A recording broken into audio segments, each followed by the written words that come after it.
है guys, first of all welcome back to my channel MSA Talks. तो एक बार फिर से आप सभी का स्वागत है आपके अपने चैनल एमएसए टॉक्स पर। तो इस वीडियो के माध्यम से हम एक और अपडेट लेकर आए हैं झारखंड के पारा शिक्षकों के लिए खुशखबरी। लेकिन इसमें आपको हम दो अपडेट बताएंगे। एक कि पारा शिक्षकों के लिए खुशखबरी से रिलेटेड एक तो है ही कि बहुत जल्द उनका स्थायीकरण और वेतनमान पर फैसला हो सकता है। लेकिन इन सब के बीच एक ये अपडेट आ रहा है कि इस जो नियमावली बनने जा रहा है पारा टीचरों के लिए, उनमें विधि विभाग सवाल उठा सकते हैं। तो चलिए पूरी जानकारी आपको इस वीडियो में मिल जाएंगे। बस आप लोगों से रिक्वेस्ट रहेगा वीडियो को लास्ट तक देखिएगा ताकि दोनों अपडेट आपको मिल जाए और आप लोग को जानकारी पहुंच सके। और दूसरा आपसे रिक्वेस्ट रहेगा कि अगर अभी तक मेरे चैनल को सब्सक्राइब नहीं किया है तो प्लीज़ सब्सक्राइब कर लीजिएगा, क्योंकि झारखंड से जुड़े हुए तमाम अपडेट आपको इस चैनल पर मिलता रहता है। और डिस्क्रिप्शन में टेलीग्राम का चैनल का लिंक होगा, उसको भी ज्वाइन कर लीजिएगा। समय समय पर अपडेट सबसे पहले वहीं पर आपको मिल जाता है। तो चलिए अब बात करते हैं आज का सबसे बड़ी अपडेट। पारा टीचरों के लिए वेतनमान और स्थायीकरण पर शिक्षा मंत्री के पास पहुंच चुका है प्रस्ताव और बहुत जल्द फैसला आने की उम्मीद।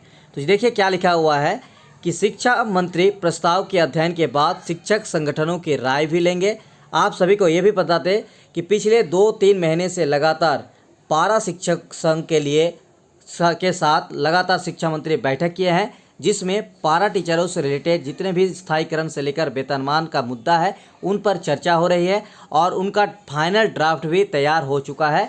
और इसके साथ ही अब जो प्रस्ताव है वो मंत्री यानी शिक्षा मंत्री तक पहुंच चुका है। बस मंत्री जी की स्वीकृति के बाद कैबिनेट में आएंगे और कैबिनेट में स्वीकृति मिलने के बाद स्थायीकरण और वेतनमान का जो मुद्दा है वो क्लियर हो जाएंगे। लेकिन इसमें एक और अपडेट ये आ रहा है कि इस नियमावली के खिलाफ विधि विभाग उठा सकता है सवाल।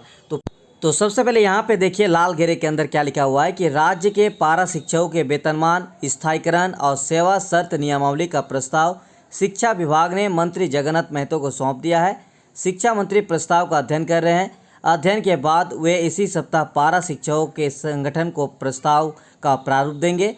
पारा शिक्षक प्रस्ताव को अच्छी तरह से देखेंगे, जिसमें पता चल सके कि इसमें बिहार के नियोजित शिक्षकों के समान व्यवस्था की गई है या फिर नहीं। ये सारी चीज़ देखने के बाद पारा टीचरों का मामला जो है सेवा शर्त नियमावली और वेतनमान और स्थायीकरण पर शिक्षा मंत्री के स्वीकृति के बाद कैबिनेट में भेजा जाएगा। उससे पहले आप लोग बता दें कि पारा टीचरों के लिए जो ये नियमावली बन रही है सेवा शर्त नियमावली और वेतनमान और स्थायीकरण, इस पर विधि विभाग उठा सकते हैं सवाल। नीले घेरे के अंदर देखिए क्या लिखा हुआ है। पारा शिक्षकों को वेतनमान देने के लिए शिक्षक पात्रता परीक्षा और सीमित परीक्षा दोनों के प्रावधान पर विधि विभाग सवाल उठा सकता है। यानी पारा टीचरों के लिए शिक्षा मंत्री ने आश्वासन दिया था कि पारा टीचरों को जो स्थायीकरण और वेतनमान होगा उसके आधार पर पारा टीचर को एक परीक्षा देना होगा, जिसमें 3 अवसर दिया जाएगा। उस परीक्षा का नाम रहेगा आकलन परीक्षा। और इसके साथ साथ टेट भी होता है, जिसमें इन दोनों चीज़ों को लेकर एक झारखंड टेट यानी जेटेट और एक होता है आपका आकलन परीक्षा यानी सीमित आकलन परीक्षा।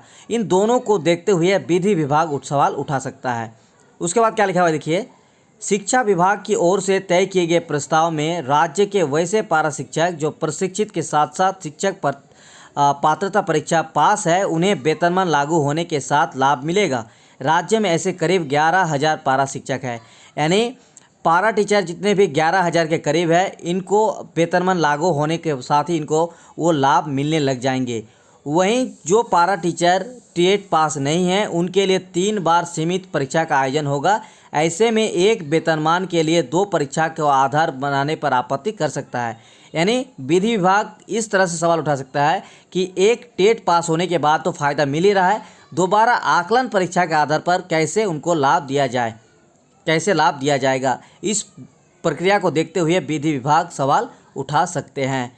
ठीक है, लिखिए सबसे नीचे पॉइंट में लिखा हुआ है कि वर्तमान में टेट पास 5वीं के पारा शिक्षकों को 14,000 मानदेय मिलता है, जबकि 6 क्लास से 8वीं तक के पारा शिक्षकों को 15,000 रुपये मानदेय मिल रहा है, जो कि वर्तमान में है। लेकिन इसमें विधि विभाग का कहना है कि पारा शिक्षकों के वेतनमान का जो मुद्दा है, एक तो स्टेट पास वाला ठीक है, लेकिन दूसरा जो आकलन परीक्षा होने जा रहा है इसको लेकर